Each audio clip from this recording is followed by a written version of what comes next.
Hey everyone, this is my COVID-19 tracker. It uses three APIs, the Mapbox, the COVID-19 API, and the Canvas.js to make chart data. Um, so I'll just briefly go over the controls of my application here. So the first thing you'll notice is that at the top left you have your global cases. So this is like the current, the total cases in the world right now. And then this also shows you the data of the cases that are coming from yesterday. So this is how much it changed from yesterday. And I have a tooltip to indicate that. And also this is to show you percentages. So right now, 2 million of the cases are active. Um, and about 100,000 or 30% are recovered, and unfortunately about 7% are fatal, which is actually a lot higher percentage than I first thought. Um, yeah, so, and then in the next section, we have like the countries. You can actually go to each individual country and actually have a lot of sorting options and like searching for this list.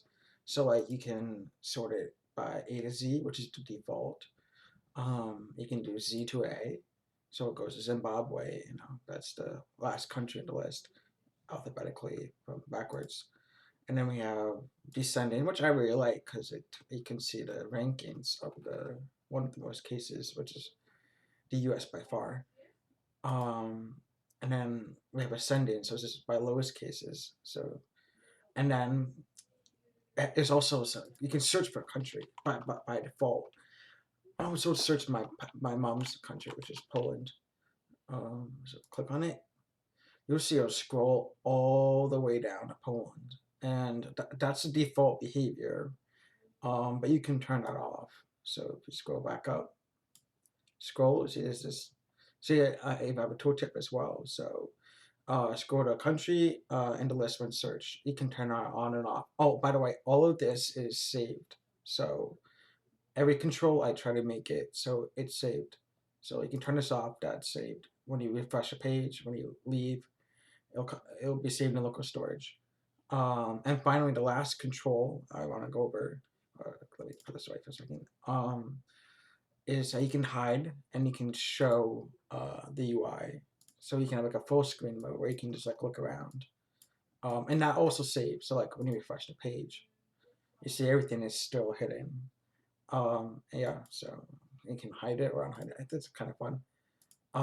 And finally, when you click on any country or hover, actually, when you hover over any country, you'll see have this hover effect. First of all, the circles get highlighted, like a big yellow stroke. And then also it shows you the cases for the total cases. But what's really fun is if you click on it, it will go to the country like close up, and it'll show you the cases over time. You see, and it even tells you the day and the number of cases when you can mouse over. It's really fun. So that's the Canvas.js part. The Mapbox obviously is this part in the code. You can see. So this is where the Canvas.js comes in. And I think it's very fun. It took very little code to get this working actually. Um, yeah, and so you can play with the list. Like you can search all these countries. So let's see. Let's go back to descending. That makes more sense. And say let's check out India. It'll fly to India, and this is using bounding box data, so this is kind of hard to collect. It took a long time, but you see that's all stored in here actually. So if I could pull up the folder, these are all the bounding boxes for every country. So that's how it's able to zoom perfectly to every country. Um, like Peru, it doesn't matter. They're all pretty well adjusted. Um, yeah, I think that about covers it. So I hope you enjoy looking at the app, and thank you. And